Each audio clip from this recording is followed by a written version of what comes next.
This is an exciting workshop because we're finally going to get some of our answers about ACTFL standards answered through this workshop.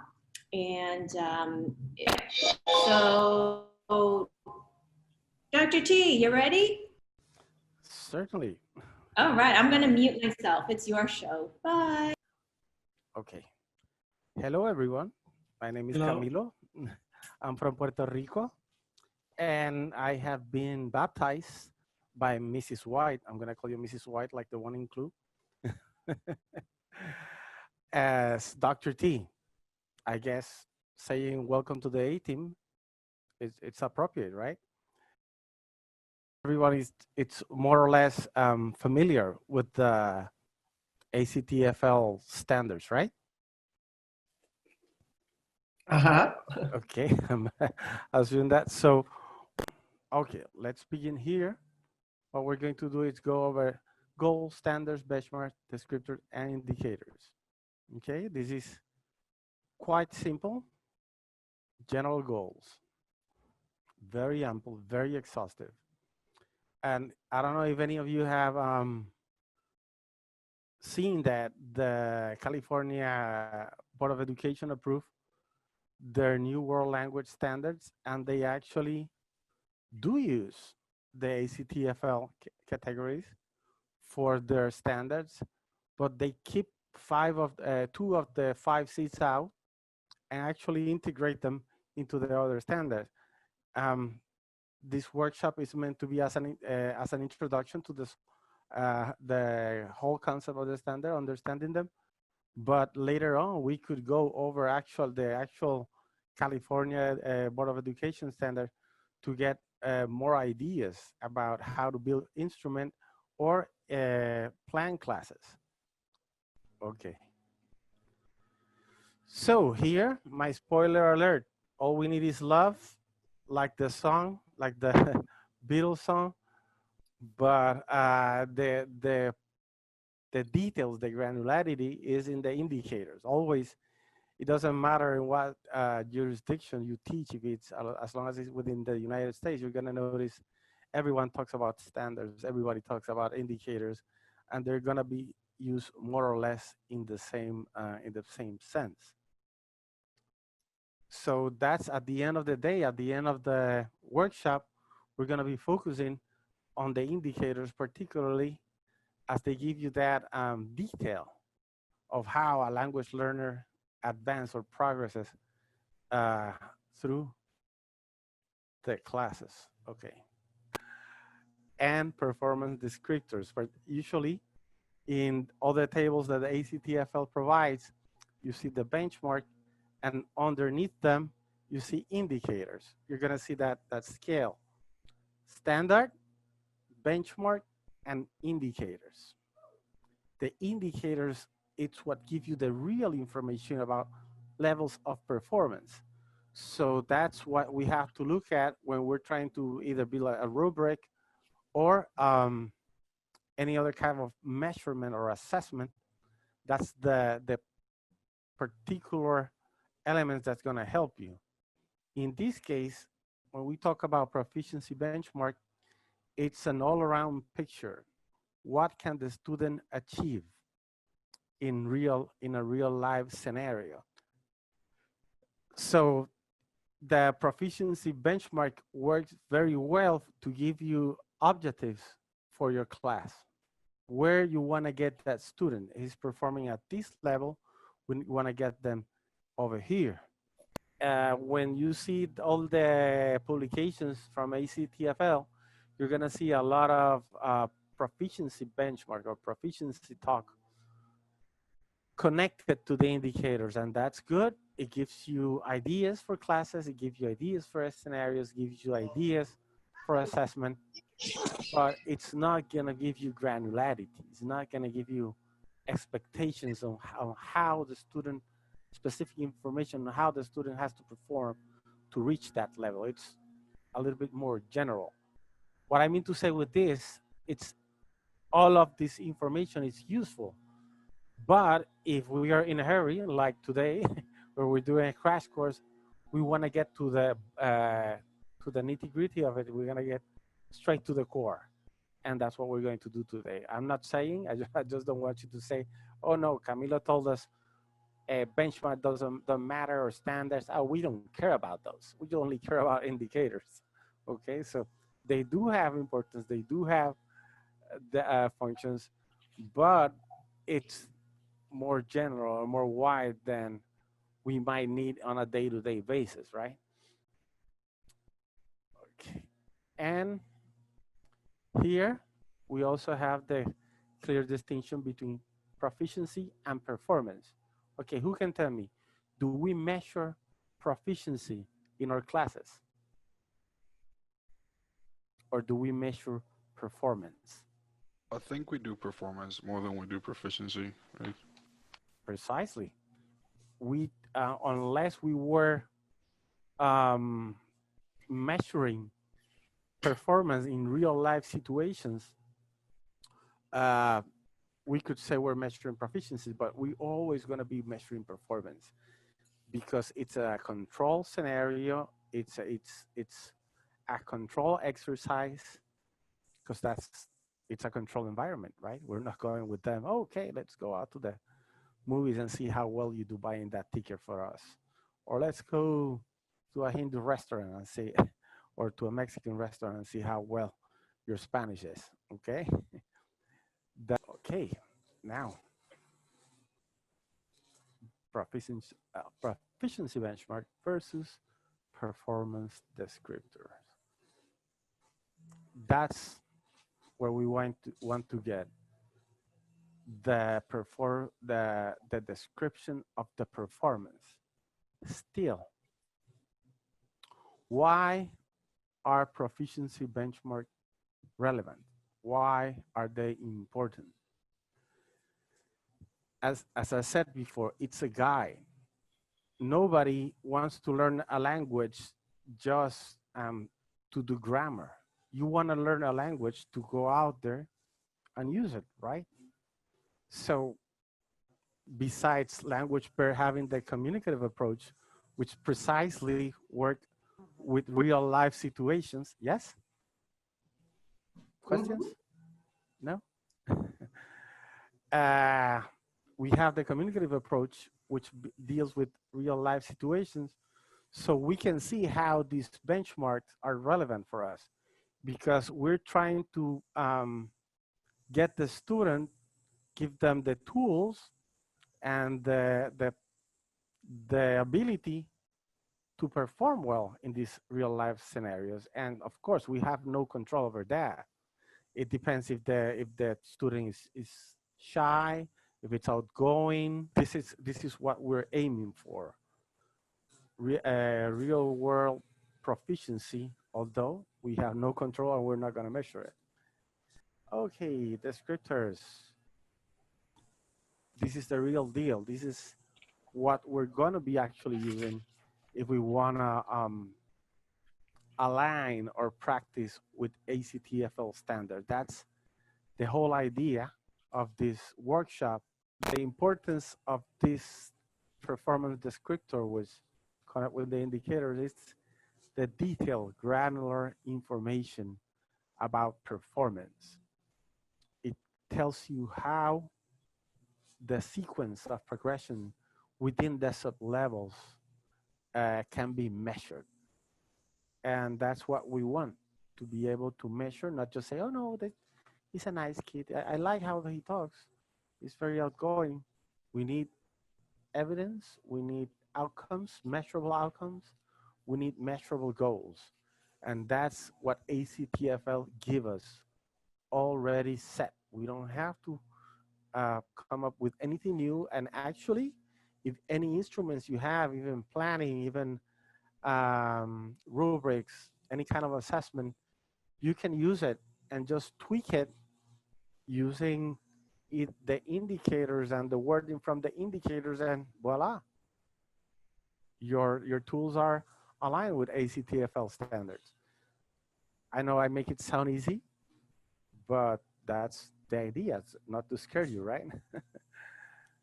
The good thing is you don't have to come up with anything new. Everything is already built. The progression is set. You just have to adopt the language, adopt that progression, and that's it. It's easier than it sounds. I'm not saying it's not a lot of work. I'm saying it's not that complicated in terms of understanding of using. Still, the work has to be put in, okay? So performance, that's the key. Benchmark standards are good for conceptualizing, for talking the broad terms, just giving that panoramic view. But in that day-to-day, it's always going to be indicators. What I'm trying to do, focusing so much on the performance indicators, it's to alleviate the stress you may feel when you see all these tables. I mean, they're big, right? And they're a little bit crazy. It's about ignoring a lot of it and just focusing in certain details. You wanna draw outside the lines? Go ahead, read the descriptors, go through them, see what you need, and integrate them. What you're gonna see is that all these terms in the performance descriptor, even in the benchmark, in the proficiency benchmarks, these terms are gonna be already included in the indicators. The indicators are gonna already do that work for you. That's why I'm focusing there. They have already went through all this vocabulary, went through all these taxonomies and classifications, and selected the specific things, the specific language you need for these specific levels. Descriptors is what you, yes? Feel free to share or to ask. Okay. Oh, so I'm going to just say something. I feel much more relieved right now. Thank you. I'm glad you feel relieved, because that's the whole idea of the workshop, to tell you this is not that hard. It might be confusing, okay? So here, descriptors, when they are constituted as a can-do statement, stated in a measurable, specific, and achievable outcome, it's an indicator. And that's exactly what we want. And that's the beauty of the indicators. They are all indicators already include any vocabulary that has to do with the standard, that has to do with the proficiency benchmark, or that has to do with the performance descriptor. It's already done. When you see it that way, you realize, hey, I just have to pay attention to the indicators in a broad general sense, right? We're talking practical sense, how to get down to the core of it as quick as possible. And let's do it. Let's jump into the indicators can-do statements. Okay, here it is. Okay, this is what I'm going to do. All right. Here we see the whole structure. We have the performance indicator, the proficiency benchmark. That's the level for novice. What they can do. This is a general scenario and serve as a goal for instruction. But here is when you see, and the indicators, where you can find the vocabulary that gives you that progression. You can here see some basic needs, practice or memorize, help of gestures. It's a typical novice low, someone that is beginning to acquire language, right? Now, keep in mind that these indicators, the importance of the indicators is that they're giving you the criteria to distinguish between sub-levels, okay? First, you can express some basic needs. And finally, when you get that novice high that's almost performing at the intermediate level, they can interact. There's a conversation. You can negotiate meaning. There's an active negotiation. You're not just talking and really not understanding what they say. You're not just saying words or phrases expecting for them to understand what you're saying. There's a level of interaction, and we have come from words, phrases, and gestures to simple sentences and questions. So as you can see, the indicators give you a clear progression of skill, of performance in a given sublevel. And keep in mind that this is very specific. Then I'm gonna be showing you a wide PDF that has all this progression in one single page. Then this is as you look through the reference materials that ACTFL provides, you can go into writing, you can go into interpersonal communication. In this case, is speaking. We just, as the example we're gonna see, we just wanna make sure how well is the student performing to meet or address a situation, period. And the whole bunch of can-do statement help us. We get here. Tell us the situations in which they can perform at this level. From telling someone my name to introducing someone else, my brother, my sister, okay? To asking for directions when you're lost. They do set a progression. It's a matter of, it's a buffet, okay? You're not expected to eat everything, right? Just what you need. So you're not expected, I mean, you don't have to go through every single scenario before moving to novice mid. If the student is performing, we move to the other level. It's at the end of the day, it's a clear cut guideline, but it doesn't mean you have to do precisely these activities, or it's not a to-do list one by one. No, I have to make sure they do all these activities. Depending on your criteria as a teacher, well, hey, I think the student is ready to introduce their sister or their mother, which should be fairly easy, right? It shouldn't take them that long. Is it looking better now? Making more sense? Okay. You see here, let's do the example. Okay. Let me hear someone. I just feel weird with nobody talking.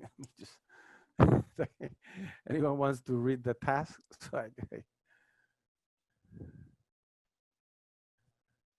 The passage, read what it's in yellow. Yes, please. Students take turns coming up with the teacher's restaurant to order foods. I can't see, one second. Respond to her follow-up questions about their meal and pay appropriately. Very good. We have a scenario, we have a task, we have to measure how the student performs. Again, you can use the same scenario for different levels. You can, I mean, an advanced level student, we could talk about what you like, you don't like, what you don't like, what you don't eat meat, but do it chicken, or sometimes it's seafood.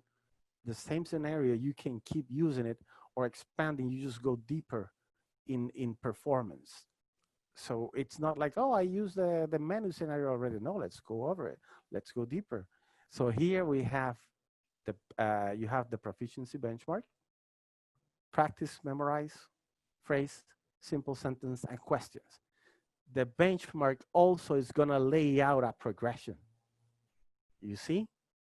Practice, phrases, simple sentence, and questions.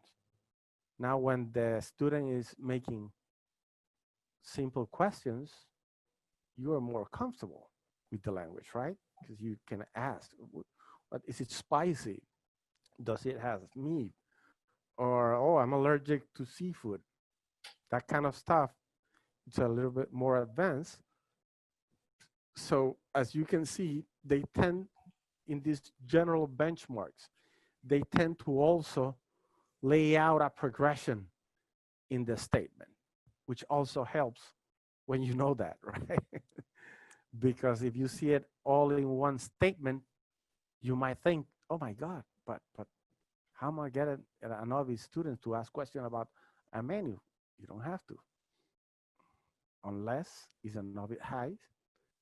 We're working that students to get them to the intermediate low level.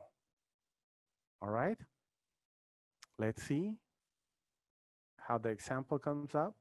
Here you are. Now, this is just an idea. You don't even have to use this language. In this case, we're doing the rubric a little bit in a backward design. We're setting the target performance beforehand. We're just measuring the use of language and how well they interact. It's a simple example. Maybe right? Okay. Here we can see consistently that it means that this skill is performing above the target level in this case. But then again, you don't have to put a target level on your rubric. We go from emerging, few, memorize, practice, some. These are the keywords that tell you about how well they're performing. Then a mixture using practice or memorize words, adding phrases. Then you see simple sentences, sufficient vocabulary, most of the time. The progression is being established. And finally, consistently use simple sentence and a variety of vocabulary. Again, you could measure this same activity with other renglones, caramba, the parameters. There you go. With any other parameters, you could, if it's a presentation, you could have attitude, posture, or any other elements you like to add. In this case, simple example, just use of language and interaction. Why? Because it's interpersonal communication. It's not interpreting, it's not presenting. So there has to be that interaction. They have to be able to listen and speak. And finally, we saw the use of language, from memorize words to sentences, phrases, and questions. And then you can have a conversation. You can have minimal interaction with simple sentences most of the time. You see how well they align? It's a student that in theory, he could go to a restaurant and order food. But we wouldn't know until they actually go out there and order that food. But we're measuring performance. We cannot measure proficiency unless we go out with them and their parents and they invite dinner, of course, not you, and measure them. I actually had once when I was teaching presential in Puerto Rico, I had a CEO of a health insurance company. He actually said, no, let's do it. You think I'm ready to order food? Let's do it. We went and had lunch, and he did very well. Okay. And finally, we have the consistency. That's smooth interaction within the boundaries of the parameters of the standards, the benchmark, the indicators. How are we feeling about this? I think it's making a lot of sense. I mean, I like how it's structured. Exactly. It's if you focus only on the indicators first and then go up, it's gonna be so much easier. You're gonna notice that this was built using these indicators. Okay.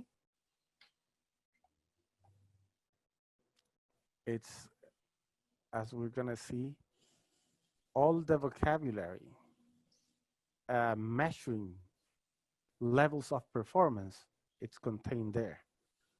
All you would need to do if you have a rubric already done is just go over it, look at the indicators for the level you're trying to assess and tweak it. You see, it's that this is what I love doing, taking something very complex and deconstructing it and say, hey, this is the main thing we have to do. Here we have, you're gonna have this PDF accessible at some point. I'm gonna talk to Mrs. White. Call me Dr. Tina, you're Mrs. White. So you can have access to this. You see, this is beautiful, right? I mean, it's there. You don't have to do anything. I'm still working with interpersonal communication, exchange information and ideas, in this case, to meet basic needs. You see, it's very nice when you see how the proficiency benchmarks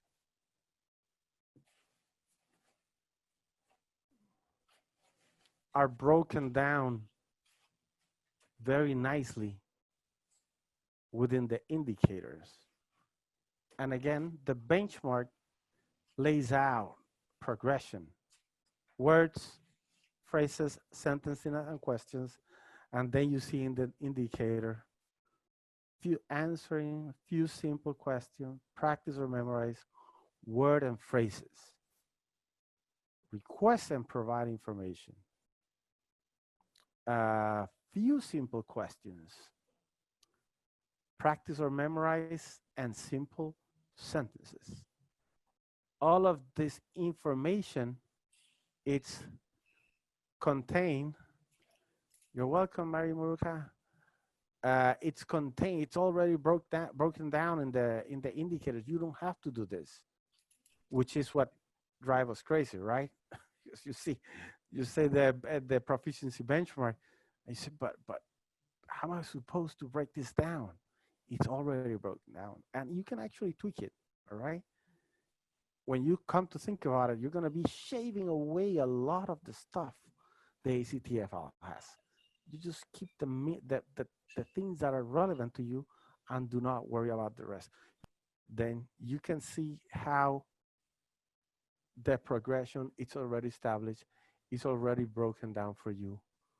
It's a matter of you aligning what you have, what you already do with this vocabulary. Now let's move. What time is it? I'm thinking, oh. Now with this knowledge, you're ready to talk ACFL. You're gonna be always talking, and I mean in any conversation in educational environments, you can fling benchmark standards and indicators freely and feel comfortable because this is already adopted language. These terms are pretty much standard all among the educational community. The core standards have been on the works for a long time now. So anytime you're working, you see, if you come in contact with core standards for any department, you're gonna have an idea how to go about them. And at the end of the day, even for California core standard, for Puerto Rico core standard, anywhere they're dealing with core standards, indicators are gonna be the key, okay? So you actually now have a good foundation to talk about your teaching practice, because as long as you keep the conversation with standards, benchmarks, and indicators, you are speaking educated in educational terms. Okay. Bye, Christina. Again, we go in progression. from, bye-bye, Wendy. You were gonna go, you're gonna see a progression. Words, phrases, sentencing, questions. Against which subject? Myself, my environment, society. That's gonna be, it's gonna keep that same progression. And at first, what we wanna talk, we wanna say, yo soy de Puerto Rico, me gusta el arroz con pollo. You know, you wanna say, you wanna talk about yourself. Who doesn't wanna talk about themselves, right? And then as you progress in your performance, you can talk about your family, you can talk about your hobbies, and finally you want to go out in society and be able to communicate with them. And here you're going to see that progression: identity, biography, interest, hobby, body, personal eye hygiene. And these are the basic scenarios. Then it keeps on progressing, that it follows the same logic. At the end of the day, when we see it that way, it's a little bit more simpler than at first, right? At first, it happens also. Bye-bye, Genevieve. It happens with any, I mean, I started working with core standards in Puerto Rico in 2012. And then in 2014, they changed the core standards again. And it's very confusing. It is very overwhelming because you have all this terminology. And when you break it down, you realize all of these concepts, all of this terminology is already contained in the indicators. It's there, so let them be your guide. I'm gonna share very briefly the chart I told you. Okay, everyone see my PDF? Uh-huh.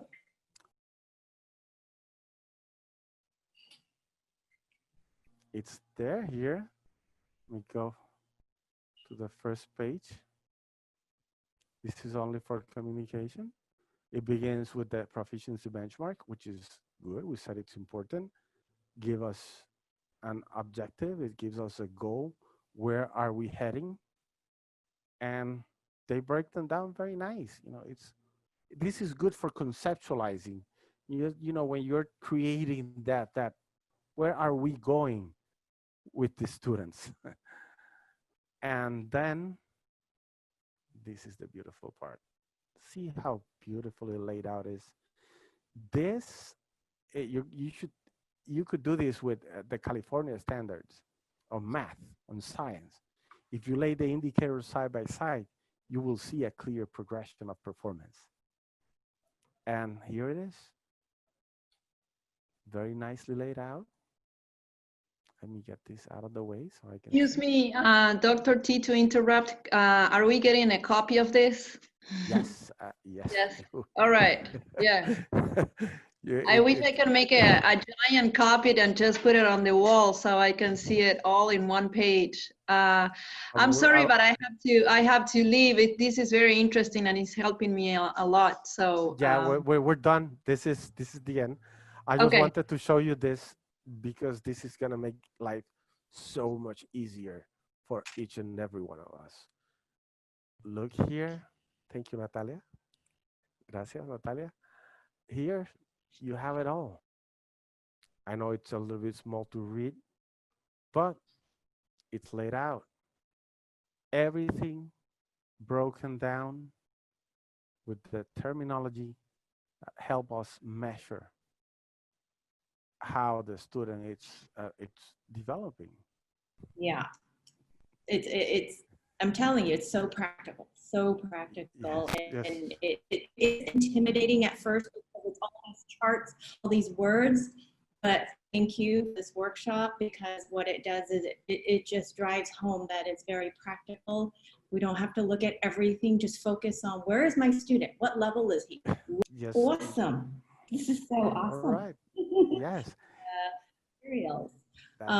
Any questions? We can open it up now for those that are here to do a Q&A. Do you have any particular questions that you want to ask before you go? I don't have any questions right now, but Camilo, thank you so much. That was very useful, and it's going to be very useful for us. And as you guys said, it looks overwhelming at the first, but it's so practical, and it's going to help us a lot. So thank you so much. Thank you. Thank you. Any last? Gracias, muchas gracias. Ciao, ciao. No, my pleasure. Thank you, gracias. De nada, Natalia, un placer. Thank you, Nos guys. vemos, Andrés. Thank Oh, have a wonderful day. Ciao, ciao.